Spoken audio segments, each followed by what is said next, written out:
very easy. So I think we should start with the heritage conversation that we're having. So I'm going to introduce you to Quddus Mirza.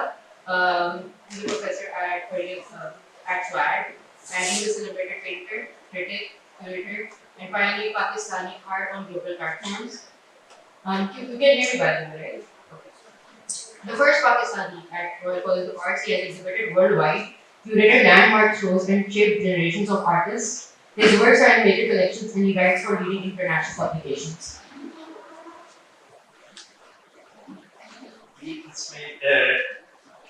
There's one kind of correction because I think global international information not necessarily tells the truth. I was not the first person in the Pakistani World College of Art. I was the first who got admission into the painting school. Because before me, there was my teacher Zubul Clark, who also studied over there. But I was the one who got the first MA in painting. I think the history, because sometimes हमारी जो बात हो रही है about history and heritage, when I read this thick book called History in which an identity by Dr. Akbar Naqvi, it's a book on Pakistani art, and mainly on artists. And I remember he came to my house while he was working on his book. A person I deeply respected, much older person. And he asked me about my background in art education. I told him I was a Royal College of Art, I studied painting, I was the first person who got admission into painting school and whatever. I showed him my works from that period, and after me, Richard Sayed was also teaching there, and I think there was just 1 year gap between me and Richard Sayed. And when today I read the book, it says Quddus Mirza went and studied at the State School of Arts. It does not really make any difference to me. But I realize that historically, when people read, I'm not going to be there to correct it, and probably there is no need to correct it. Who cares that who studied where? But the way history is being formulated out of these small details, mistakes, miscalculations, overlooking, and then they become like the large novel. When I read that thing, then I start suspecting about everything else. Whatever I studied as student in the history books, or whatever the historical accounts are being told to me verbally, visually, architecturally, to feel that probably there are other sides, there are other aspects which we don't know, which we can't have any access to the real. This was just a small bit. So I think to start this off with, I'm going to define heritage for like a foundational structure. So there's quite a lot of definitions of heritage. One is a property that may be inherited, a specific or allocated portion, or something that is handed down from the past as tradition, or simply something to be passed down. Inheritance is absolutely, and then we kind of think about it in brighter context of like when you talk about heritage in a country, how does it function? What is heritage in the country? It's being passed down. And then there's another interesting definition that I found: heritage, whether in the form of tangible artifacts or intangible practices, showcases the diversity and cultural wealth within a society. A group of historians elucidates the concept of heritage, emphasizing that it encompasses not only physical objects, but also serves as a means to actively engage within the past. So, Then we kind of move on to how heritage is being perceived, with like the current context of like how heritage is being also handled with in the modern. We're taking Pakistan as a subject for this matter. So, how is heritage viewed through art? A surface level definition would be documentation of heritage through fresco, tile work, motifs become a heritage as well. When we focus it on architecture specifically. And then how is heritage viewed through architecture? And then I kind of thought about it, and for me, that sort of question motif that we see very currently became something that defined heritage for me. Because the way that it was, I would say, mismanaged, mishandled, and also how it was globalized, and it lost its meaning as well. That is something that I feel like is a metaphor and symbolizes a lot of architectural spaces within Pakistan. So, when I talk about heritage as an architectural matter, there was something that I interestingly read that was emotional politics. So, emotional politics are how this nation kind of perpetuated a single message of Muslim identity. Um, and how Muslim identity is formed through the erasure and also through conservation and renovation of other architectural forms. One of the researches that I had for a year now was Kanji building. Kanji building was a pre-partition Hindu architectural building that was a Hindu residence. It was not conserved properly, it was mismanaged. A lot of other groups, developers, preyed on that architectural structure, and it fell apart. It fell apart last time, despite consistent warnings from a lot of architects within Karachi and also a lot of artists talking about it. So I kind of was really interested in how the architecture symbolizes, how architecture becomes a symbol, because I was like really infatuated with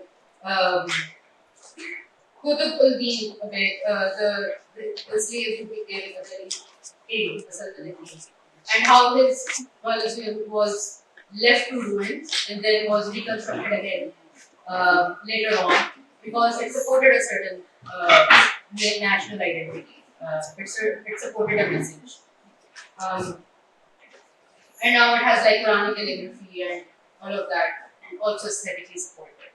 So, I think very interesting point you raised, because when people make buildings, they don't really make buildings for a certain kind of ideology. Buildings are mainly made for function, either to bury someone, or to live somewhere, or to offer their rituals, including prayers, play, or to have time, or whatever it is. And I think what style comes into that, whatever what we say patterns, styles in architecture, probably more than the religion, it is more about material of that region, about weather conditions, about land, whatever other ecosystems are required, or the number of population. So, for instance, when we say mosque, as a Muslim, I feel that mosques are a heritage of Islamic architecture, an icon or symbol of Islamic architecture. But mosque can be so many different ways. Mosque in Malaysia is a different mosque. Mosque in Medina is a different mosque. Mosque in Morocco is a different mosque. Mosque in Mali is a completely different mosque. And mosque in China is I don't know, you won't be able to decide whether it's a mosque or not. So I think in the same way, so when you're talking about heritage, that's the building aspect, that's the physical, that's a tangible aspect. Our names are also part of heritage. My name is, it's a very unusual name, but I'm sure that this is not the first time somebody got this name from this region, or Eshal, your name, or anyone else this name. But these names, as we presume, are to do with religion, is somehow I think one has to really think about it. So I kept on thinking that what names, what we realize are the Muslim names, are they real Muslim names? Because in Iran, majority of population is Muslim population, but their names are not the same like what we have. Or in other countries, as let's say Albania, or some, and then when we think slightly deeper, that whether these names, which we assume as Muslim names, are Muslim names or were they Arab names? Because there were many Arabs who had the same names and they never converted to Islam. Or half of their lives they were not converted to Islam and later they became Muslims, became Sahaba. So I think whenever you kind of this realization came to me when for the first time I went to India and we visited when we were talking about Qutb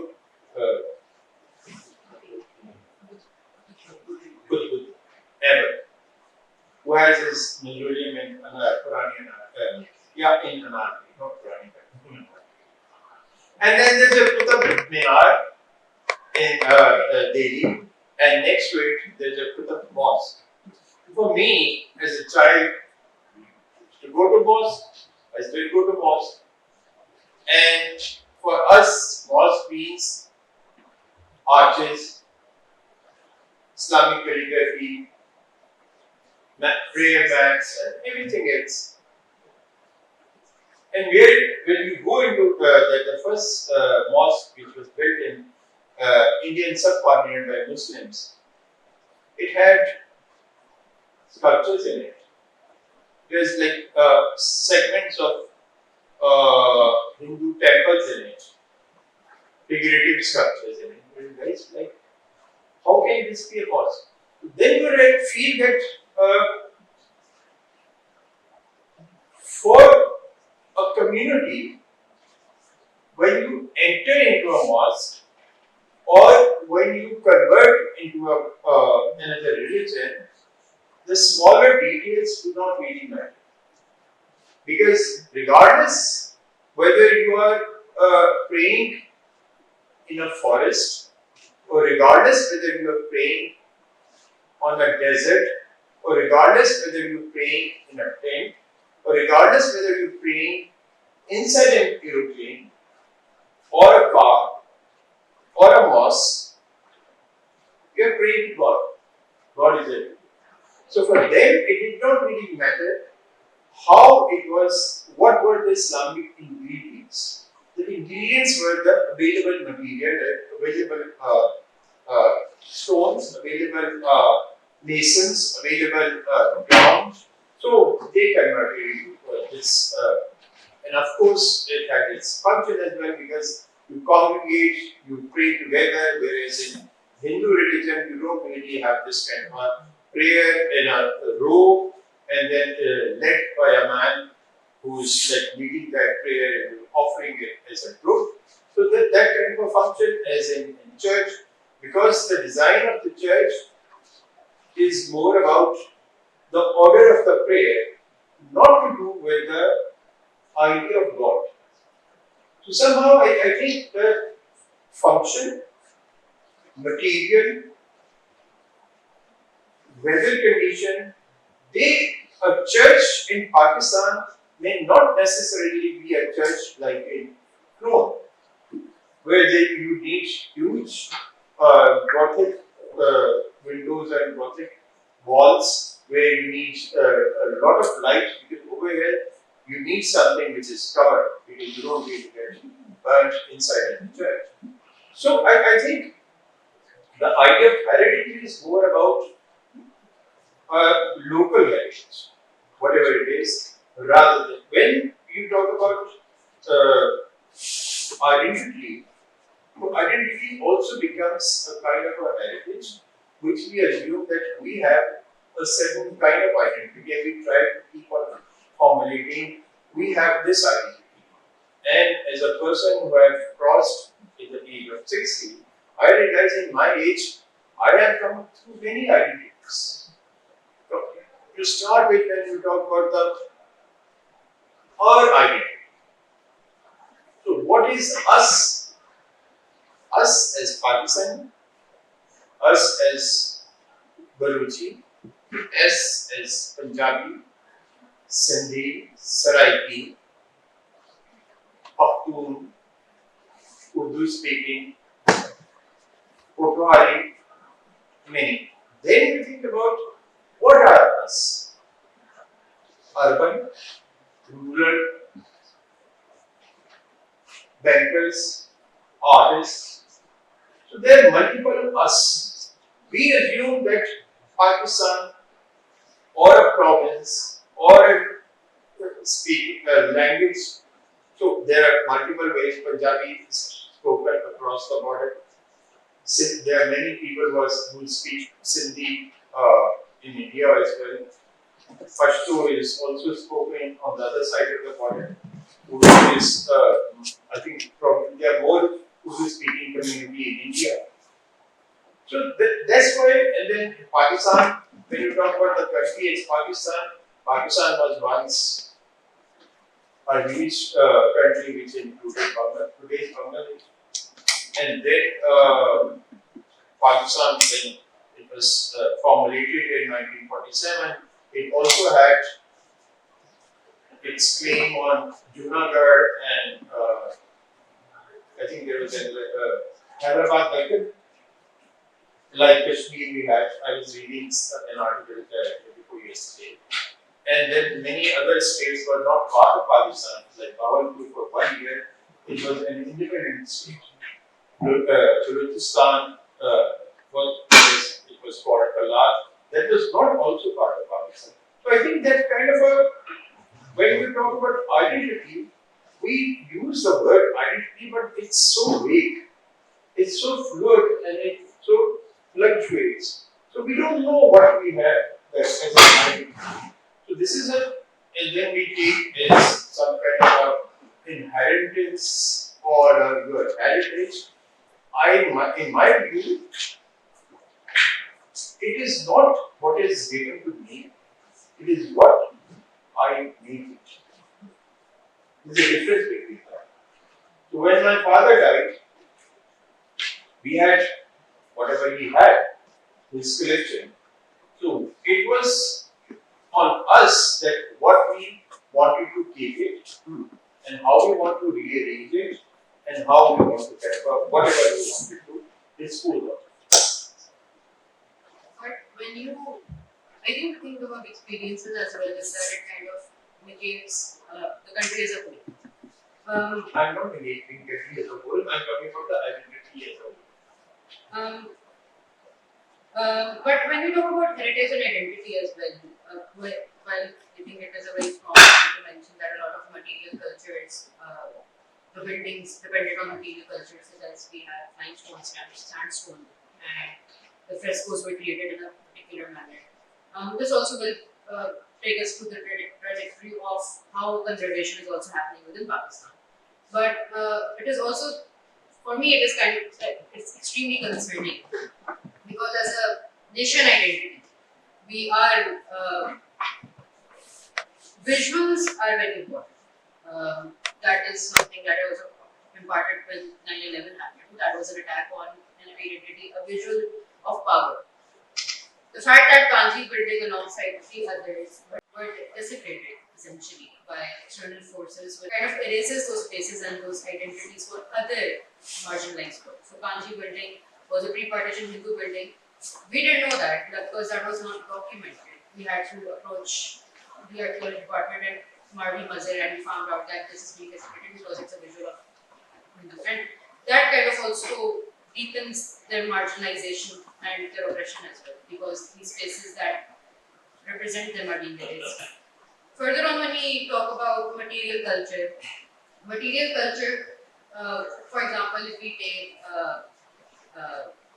frescoes, a lot of frescoes are being now replaced by acrylic by certain foundations. By certain organizations are replacing them with acrylic, and they're not even respecting the original composition. And then when you look at Jhangi Ka Maqbara, they have used a very poor material, which is glazed pottery, to replace the original very intricate mosaics within that Maqbara, the pillars on it.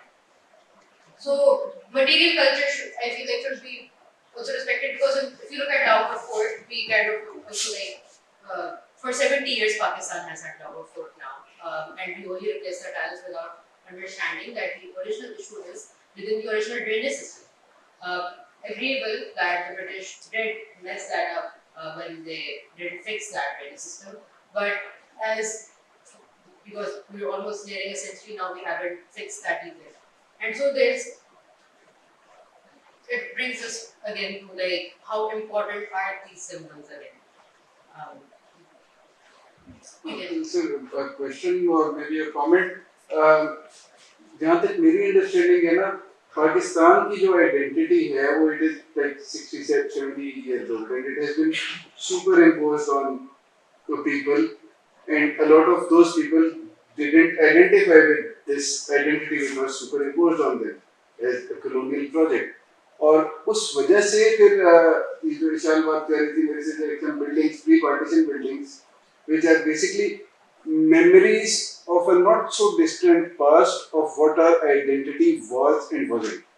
Maslan, like mandirs, Lahore used to have a lot of mandirs, and they were systematically demolished because you wanted to create this identity of this Muslim Zion, so to speak. उस बारे में कुछ comment करें, कुछ बताएं. देखिए, वो आपकी बात ठीक है और आप बीच से बात कर रहे हैं. It is, first let me get back to you about Lahore Fort, and I think it kind of connects to that as well, to your question. Well, there are multiple sides of Lahore Fort. One is that, okay, it's a symbol of Mughal power and seat of colonial rule in India. One seat, that's Lahore, big province. Punjab was a big province. But today, it's a big tourist site. It's not like someone's home. It's a like kind of a attraction, and it's a world heritage site as well. So that mosaics on the wall are restored by Aga Khan Foundation, and I think they took great care. And I feel that instead of restoring the past as a more of a kind of a decorative way, it's kind of a somehow we preserve the past, slightly being more impartial, not really infusing or focusing a new identity, but trying to keep whatever it was there to its extent. एक riddle मैंने बहुत interesting पढ़ी थी for art and design schools. उसमें ये था कि if you know that Michelangelo sculpture Pieta, in which Virgin Mary is holding Jesus Christ after crucifixion, and it says that अगर Virgin Mary का, because it's a marble sculpture, And if you are a museum curator,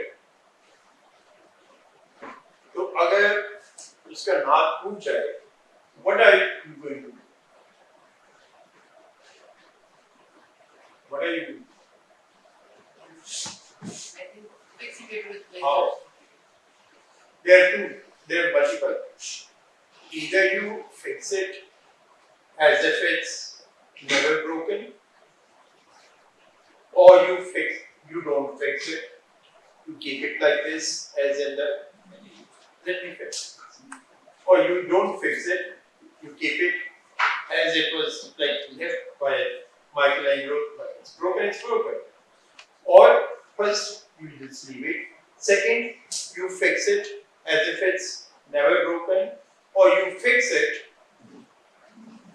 showing that it was broken, but now it is being fixed again. So these are different positions in terms of dealing with time. Or these are different positions in terms of dealing with the past. That what kind of a story you want to tell.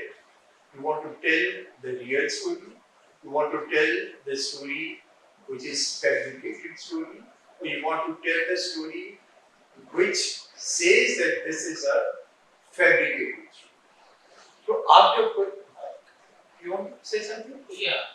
I was doing the copy picture and I have had a great list of conservation, so I visited a lot of sites in Lahore.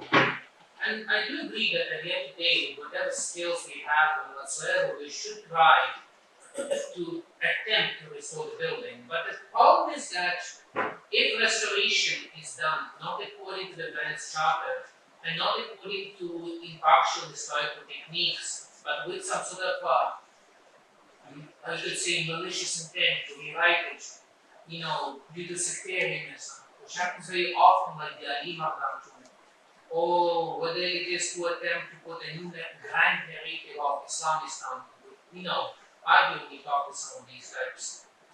We are destroying the building and are doing what I would like to call destruction through restoration. So the thing is, I'm just curious about when I go to the Kamran Baghdadi, when you go to a lot of buildings, why is it that the basic laws of UNESCO-led restoration are not being followed? Is it purely restoration for elections? Is it a way to pocket money? What's going on in all these departments? I'm just so confused. Because I think it's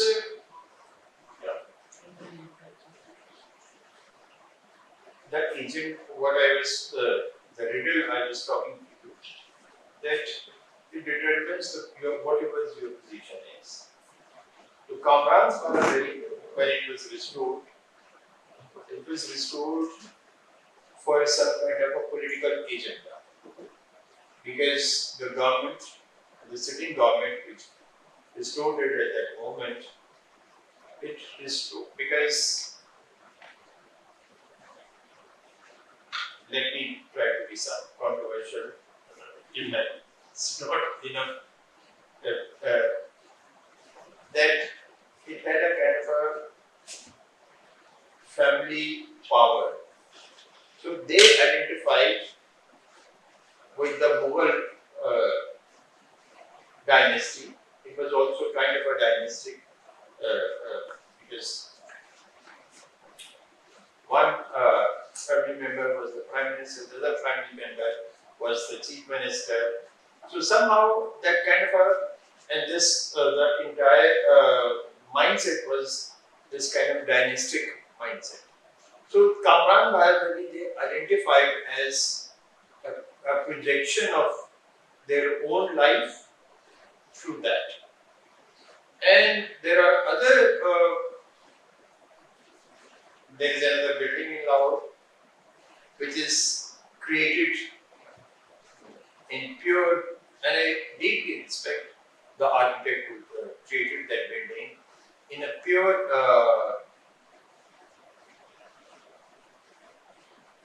historic way of making that building. And it's lying somewhere in the middle of nowhere. And then you realize that why it was made. Was it made in order to preserve the past or preserve the past practices of architecture or to experience a certain way of life which existed, which was eco-friendly? Or was it a way of reclaiming a glorious past which was never before? So there are multiple points, and I think when you are doing a restoration and when you're doing conservation, it is not really simple. It looks very simple. Actually, it is not simple physically also. But there are multiple ways of doing it. There are multiple. Hence, it first comes to the importance part. The choice: which building are we going to restore? From what period? What does it identify? And we had like this example of Babri Mosque, which was they tried to bring out what is it called? He tried to pretend it's Ayodhya's Mandar Ayodhya. I don't remember. And then in our history as well, if you talk about it as a Muslim as a whole, we had Hagia Sophia, which was a Roman cathedral.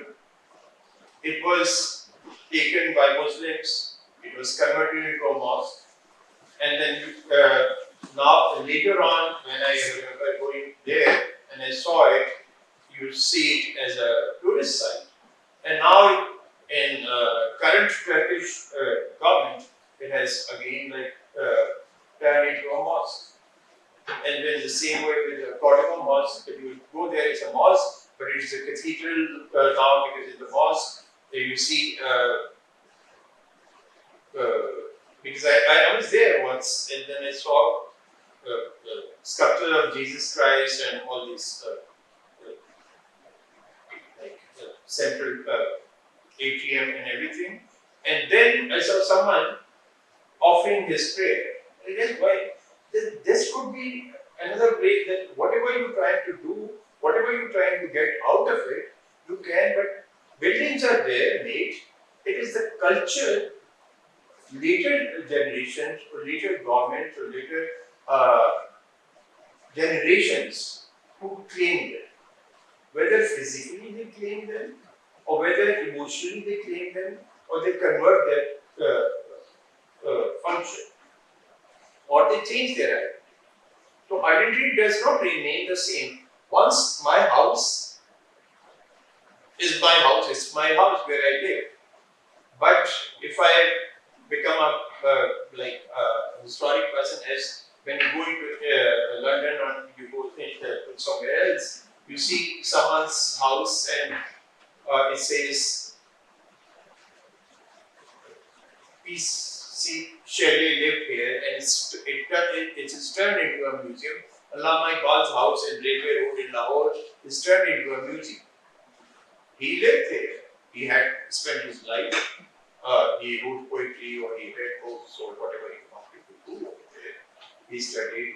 But now it's a museum. You go there and you go with an awe. You go to Shakir's museum in Lahore, which is in Garden Town. He built this house by himself and he lived there. He must have painted over there as well, as you can see. But now you go with the quietness, there's the awe, there's a label. So I think then you realize that by transforming this, you're preserving the history.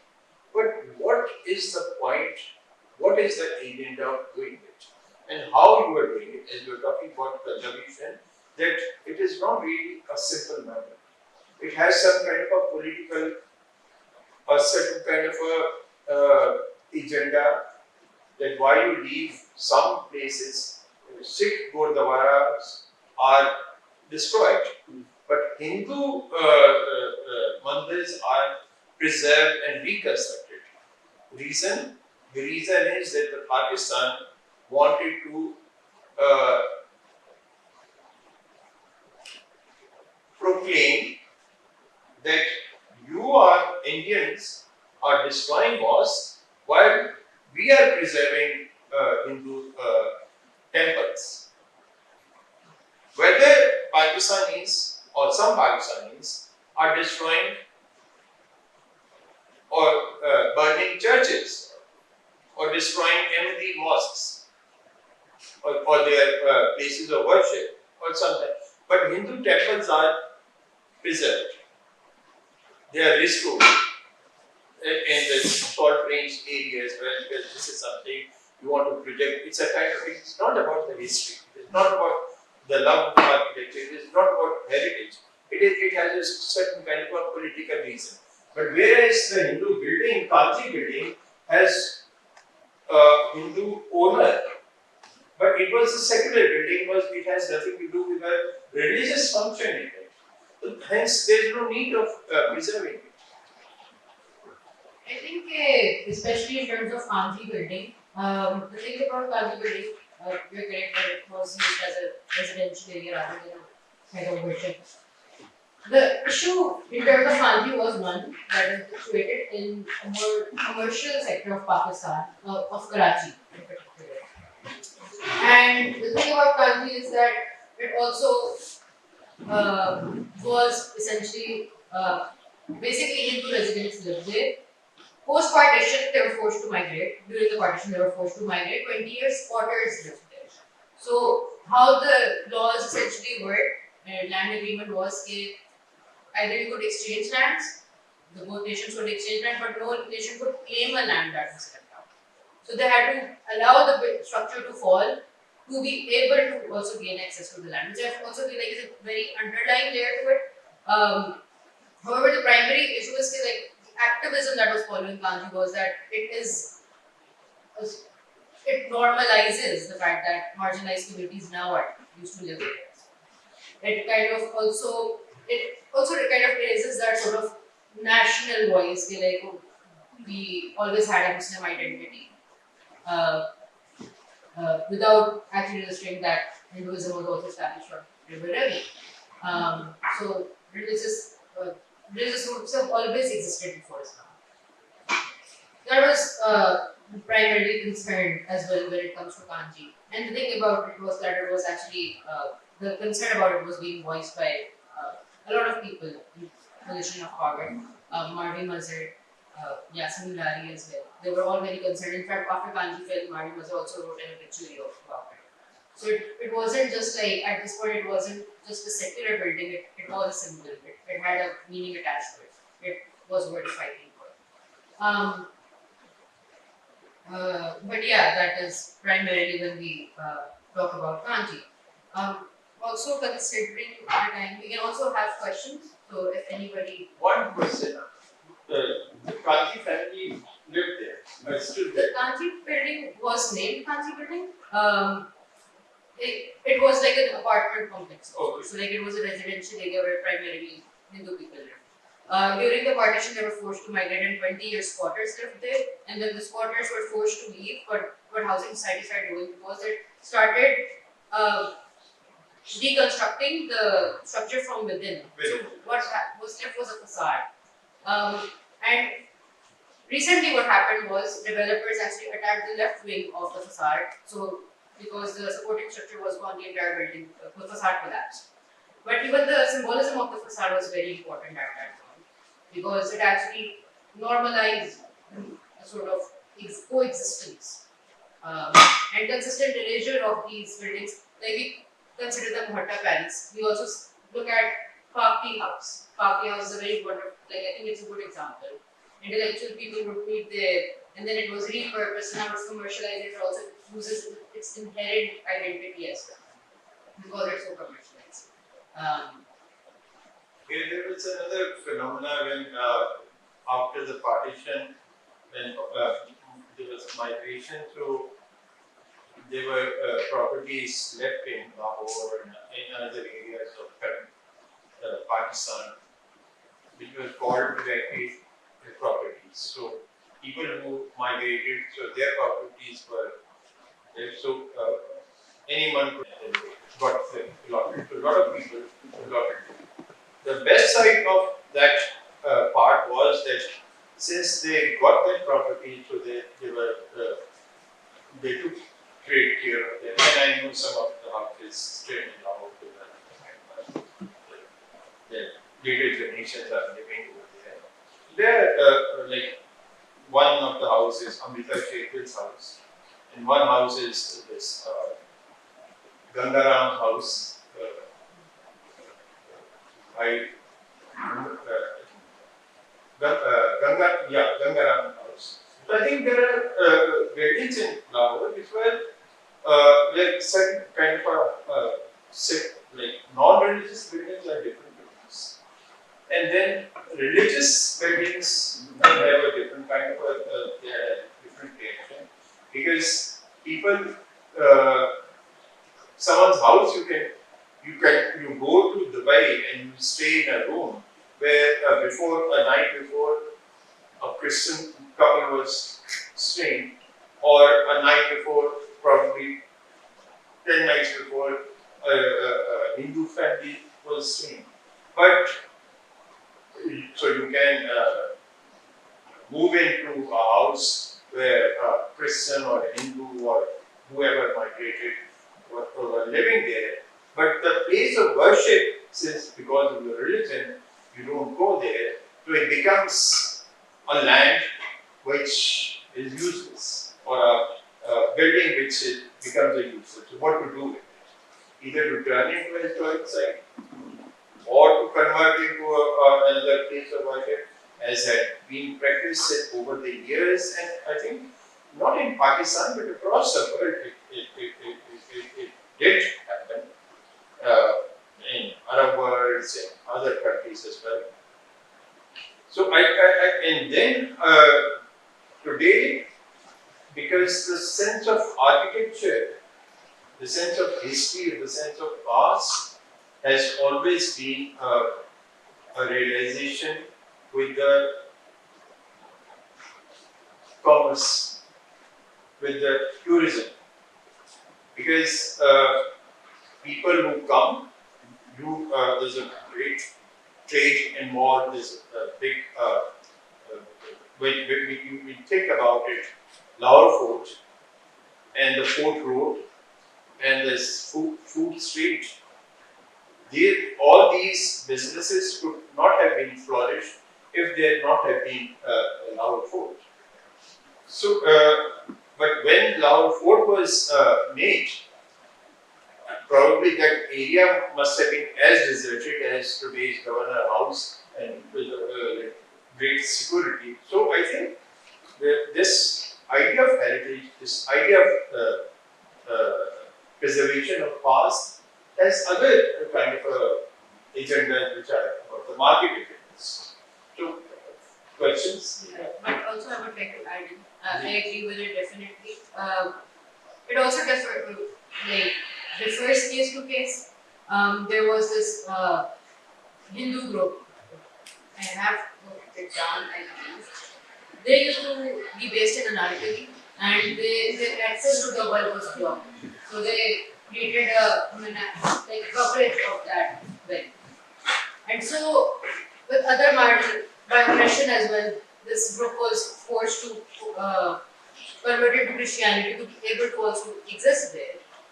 Hindus were forced to convert it Yeah, to they Christianity. that. Yes. Where was it?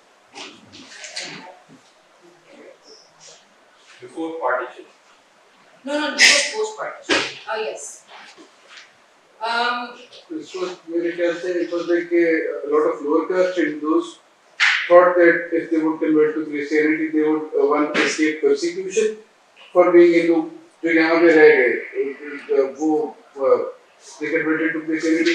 Secondly, they couldn't enter to escape the class structure. I think उसका एक और वो है जो historical account है, because caste system in Hindu religion is so strict that untouchable were never converted into, they were never allowed into being a Muslim, because that you realize through the caste names perspective. And since Muslims, all Muslims came to India from outside, and then they were. I trace my name to Mughals. Someone else traces it or her name to Sayyid. Someone else is Quraishi. Someone else, like we all have our names connected to areas, Gilan, Iran, or Ghazni, or whatever areas. And only Christian missionaries, they accepted them, and that's why they converted Christianity, and then they became, because there is no, today even many of villages in Punjab, all the workers who are working, sanitary workers, are Christians. It has nothing to do with religion. Christian does not mean that you have to be sanitary worker, but it's since the cost is so low that you clean other people's trash. So they were before colonial period, they were untouchable Hindus, Shudras, and then Christians embraced them in Christianity, because as the history of Christianity is that Jesus Christ was touching, healing, and lepers and everyone. So I think they found a kind of a safe heaven. I remember one of my friends, she was telling, she was working on some project in our exhibition, and she showed me an ad in Karachi Municipal Corporation, and it says advertisement. It was a kind of a job advertisement for sweepers, and one of the requirement was Christianity. You have to be Christian. It does not make any sense.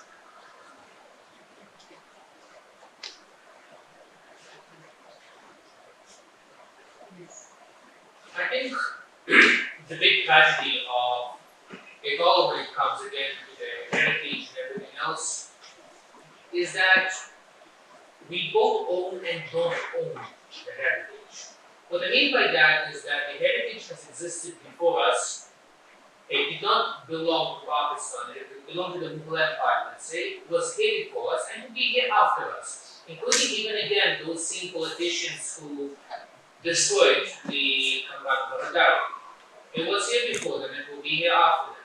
But at the same time, the problem with a lot of the works, and especially what you're saying about the Kanji building, as well as all the other structures within the current landscape we have in Pakistan, is that it seems to be a lack of provision. You are given all of these resources, forget just about heritage, but in general, and it's almost like people completely squander them. Especially in the field of urban design. I mean, look what has happened to Lahore in the last 20 years. Look what happened to Chowdhury. And look what happened to Shalimar Gardens that have been completely encroached. I feel like nowadays we're coming to a point of feudal capitalism in Pakistan almost, or oligarchy capitalism in Pakistan almost. And it feels like we live in a DHA with a city, not a city with a DHA. You get what I mean. The thing is can we get out of this situation? I don't mean like can we leave. I mean, can we fix this? Is this viable? What do we do? Like, prophecy seems to go nowhere. What do we do? I think human beings have a great capacity of survival. And you mold and you. I've never come across anyone who was ever happy in any city. There's a line by this Urdu poet Munir Niazi says, आदत एक बना ली है, तुमने तो मुनीर अपनी, जिस शहर में भी रहना उताए हुए रहना. And I think this is something which is a trait.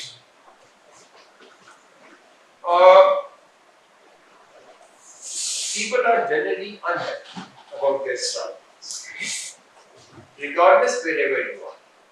I'm not talking about Lahore, I'm not talking about Pakistan, I'm not talking about anywhere, because if you go to like a place where majority of Pakistani wanted to go or want to go to England, to London, if you say to meet anyone from there, you say, yeah, the weather is not bad, it's not good. It's too cloudy, it's too stuffy. No one is happy. Maybe if we trace this thing that we are all migrants, we are all displaced from heaven. So this earth, this planet is an alien race. That's a kind of a larger, like an ideal situation. So we are not really happy. We are not happy in our homes also. We are not happy in our hotel. At least I am not. I am not happy anywhere. I always think of another place, another thing. And I think that is the best thing, because that creates humans' ability and capacity to transform the nature. Whether it turns this way or that way. It may, like, I was watching an interview this Israeli writer and cultural theorist, Noel Harari, and he says it was about surveillance. It says that any invention can have multiple layers or multiple functions. It says like you can use it for your positive output, or you can use it for some kind of negative result. This is like knife. Gave the example of knife. This is knife. Knife can be used. You can use knife in the kitchen to cook your food, or you can use knife to kill someone, or you can use knife to heat someone, to operate someone. So it's the same too. It depends how you use it. So this urge to transform your surrounding can be turned into something that the entire this human civilization, or it can turn into destroying the nature, what we are facing today, or it can be the same way in the heritage as well.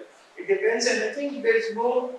We talk mostly in terms of abstract notions, but I think case to case, place to place, person to person, there are different examples. There is no perfect example. There is no perfect solution, but I think questioning is more ideal, that you start kind of keep on questioning rather than listening and accepting, okay, yeah, this is something which is truth. I think the questioning the truth is most important. And somehow this is how we are brought up as creative individuals, or even individuals, or even in the child, as a young, as an infant, you start speaking, you say, the first question you start saying, what is this? You see something and you start inquiring, what is this? The moment we start getting the answer and we start believing the answer, I think that we kind of kill that instinct within ourselves. So we start asking the question, and that would lead to to us. Whether we make right decisions, wrong decisions, right action, wrong actions, we as a human, we as a nation, we as a society, we as a group are not always going to be always right. It is not possible. And so we learn, we compare, we interact, interaction. Say, last thing which I want to say about the heritage, and I think in terms of in the realm of art and architecture, we always think that since a building is placed in a on a land, and land is fixed, so we think that this is a heritage. I feel that Lahore Fort is in Lahore, but it is in Lahore situated, but the building could be the elements of architecture or mosaic or material was brought from somewhere else. And same way it was in the Mughal under the Mughal dynasty, Akbar's period, but the workers could have been from somewhere else also. And they were not, Akbar was a Muslim, whatever Muslim you can call him, but there were many, there were must have been Hindus, there must have been Muslims, other religions, whatever the other religion was, probably Jain or Buddha, they're all workers. The building is made by multiple. So we take one identity, we take one aspect, we forget that impact. Any questions?